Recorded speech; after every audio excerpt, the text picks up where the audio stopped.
Welcome to the Sage Thought Leadership Podcast, transforming the way people think and work so their organizations can thrive. Well, hi, everyone, and welcome to our podcast. I'm Ed Kless, and with me today, once again, is David Carmell. David is the founder of both DEALROCKiT and STARTUP ROCKiT, and a top 50 global fintech thought leader who felt there had to be a better way for individuals and businesses to accelerate transactions, fast-track growth, and launch new ventures and new acts. He recognized finding a better way required building something new, and with that in mind, David set out to create a self-driving, I-can-take-it-from-here solution that removes the barriers between you and where you want to go. Welcome back to the Sage Thought Leadership Podcast, Dave Carmell. Thank you, Ed, for inviting me. It's great to be back. And again, thank you for all you do for the industry. I personally have benefited from your wisdom and your guest wisdom as well. I hopefully others sure have. I sure appreciate that. Well, tell us today why you think it's important for entrepreneurs to be free from the burden or free to allow them to be better innovators, business magnets, and customer experience leaders. That's a great question, Ed, and thank you. If you look at we have what's called the 7 pillars of possibility which drive everything we do, but the ultimate purpose is helping our customers become better versions of themselves. So one of the things when we started DEALROCKiT is to develop these pillars. And one of them was, how do we relieve our customers of that creativity burden that you're talking about that frees them to be these innovator business magnets and customer experience leaders they aspire to be? And what that really means is you don't have to do it all yourself. And this leads into what we call the big guy, little guy collaboration. You know, the little guy out there, Ed, the entrepreneur, their raison d'etre is to be different, is to come up with something new, innovative. And if you look at what CEOs of the large corporations and mid-sized companies and firms all around are looking for, they're looking for product innovation and growth. And they need to do that. And they realize that the only way they can achieve a lot of this, as McKinsey and Accenture will tell you, is through these strategic partnerships. And that's where we see this big guy, little guy collaboration going. So these larger players can take this product and move it into realms that were beyond both the small guys and the little guys' possibility before. And we call that through ecosystem investing. And if you see what's going on out there, what McKinsey and Deloitte and Reuters are talking about today, is the way to get this innovation and growth the fastest and the less expensive, meaning asset light, is by investing in your ecosystem. That means your customers, your prospects, your vendors, your referral partners, your offices, teams, employees, you name it, you can bring them in and get them engaged. And we do that actually on DEALROCKiT through an invitation model. So you not only have the ability to invite your own employees, but you can invite referral partners, all these different offices, clients, prospects, and bring them on. And most importantly, or I don't know about most importantly today, but if you talk about inclusion, Ed, which I know that Sage is a big believer in, is how do we get more people off the sidelines and into the game? And the way we do this is we also allow these players to invite whomever they want onto the platform. So if you want to invite women and minority firms, or as we joke around, but seriously, people, firms with purple hair, whatever you feel that needs to have better access and opportunity, you can do that within seconds. And it gets every people in the game. And I'm a big believer, as well as Sage, I'm a big believer in the small business ecosystem. I'm a big believer in innovation. I'm a big believer that the more people that get involved in small business, the better off we will all be. And a lot of these issues will go away. Because what people want today is access and opportunity. So whether you're looking for your next act, an investor, or a large company that's trying to figure out how to grow, or if you're on the sidelines for your first rodeo, they need a place to come to. And this is where it can be done through matching and collaboration in unprecedented ways. It's interesting because it really is the entrepreneur, oftentimes small business, but it doesn't necessarily have to be. They do exist in larger places as well, because entrepreneurs are really the only ones who want to really destroy the status quo, right? That's their mission, is to destroy the status quo, not maintain it, which unfortunately large organizations and even to a certain extent civic organizations tend to be about preserving the status quo, not breaking it. Exactly. Thank you for saying that. You know, there's these fancy terms they call disruption or whatever it is, but really it takes an open mind in the C-suite to understand that there are better ways of doing things, and you need to challenge it. And that's what nice to get outside input is about. And by the way, the entrepreneur may have it solved 80% of the way there, but they need that extra collaboration, for people like you can see. And like we did on our platform, it was Wells Fargo who told us, even before we wrote a stitch of code, this is one of the most exciting platforms ideas we've heard about in a decade, but how do we know it works? This is what they needed to see what it works. So how do we show them? We wanted to do something that's the opposite. We built an MVP, not the minimally viable product, but one that solves a customer's most valuable problem in a way that they've never seen before. They wanted to know how they could bring all these people on. They said, we have 3 million small business customers. And I said, yes. And then they said, we probably have another 10 million we can bring on our ecosystem. Office is all this and all that. And I was like, oh my God, waiting for the butt to drop. And then they said, but assuming all that works, assuming you can do all this and invite them on, which we can, how do we know it works?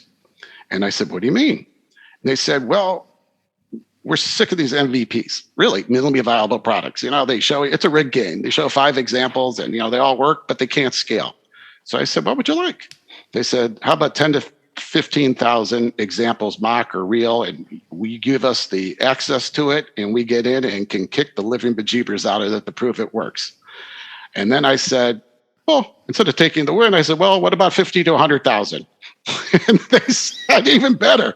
So that's how we started on the ground, moving forward with DealRockiT, and even before we had a stitch of code. But it was the big guy who really said, this is how we want to be sold. This is how we take the risk out of our system. And this is how we make each other better.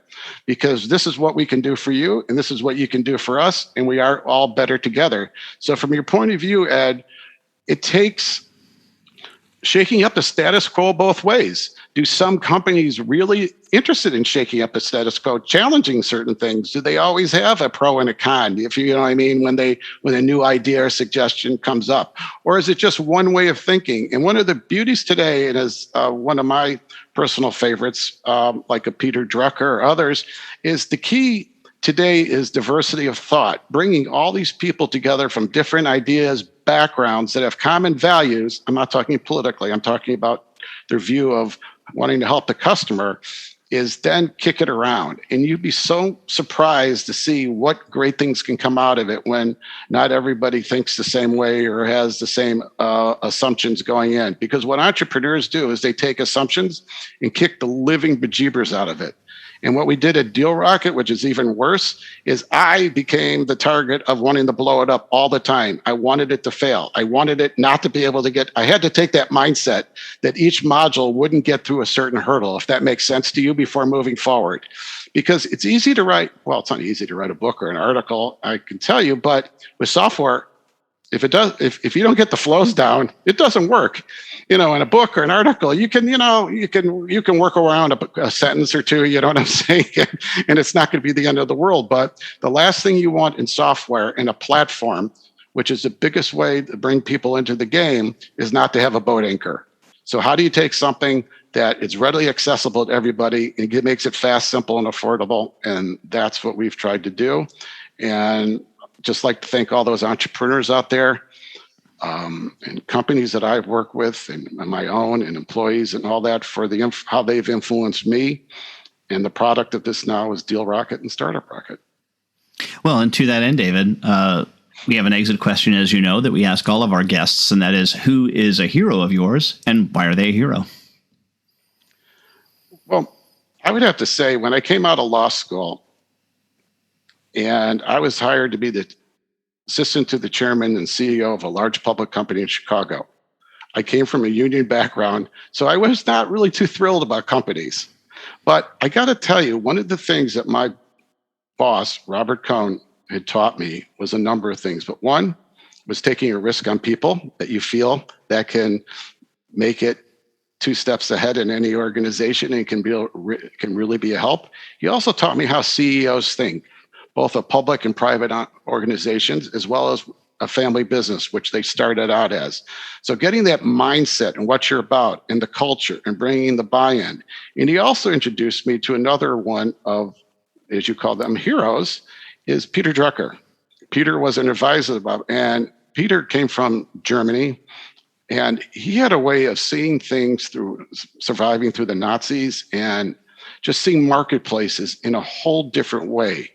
I just didn't know him well, but I had the pleasure to listen to him and get the benefit of being around Bob and interacting with him a bit. And I try to read everything that he puts out there because it's just really, incredibly mind challenging. And of course, those are there's other entrepreneurs out there who've let me into their homes, their businesses, to be a part of them, to service them, and who have influenced me a lot. And then the real heroes will be those organizations that take the DealRock platform and take it out to a higher calling, to a better focus and mass than we can do. And we want our ego is not involved in that, because my passion is I've been influenced by so many people who are into it about taking care of the customer, and how we talked about in the beginning of freeing them to be the creativity, so we're freeing them from the innovation burden so they can end up being the creators, innovators, and the customer experience leaders they want to be. And so helping our customers become better versions themselves is what we're about. And this is really because of the people that have influenced me down the line. And even podcasts like this, and I'm not belittling it, believe me, they're fantastic. But to get like one little tidbit of information that may influence your thinking or change something in a different way, they've always taught me, these people, is stay curious. Don't be mindset closed. And when you do, if you're really aggravated, as my boss, Bob Kuhn, said to me, sit on your hands for 24 hours and think about it before you want to bring it. And really, that's what we're about. And that's who's influenced me. And Ed, I just want to thank you for the opportunity of being here and for all you do. And lastly, David, how can somebody contact you? You can either reach me at david@dealrockit.com. That's DEALROCKiT.com, or on the contact page at dealrockit.com. Feel free to do so, or I'm on LinkedIn as well and things. Just feel free to reach out. Happy to help you and talk to you in any way we can as well. All right, David Carmell, founder of DealRockit and Startup ROCKiT. Thanks again for being a guest on the Sage Thought Leadership Podcast. Thank you. My pleasure. Review and subscribe by searching your podcast player of choice for Sage Thought Leadership Podcast.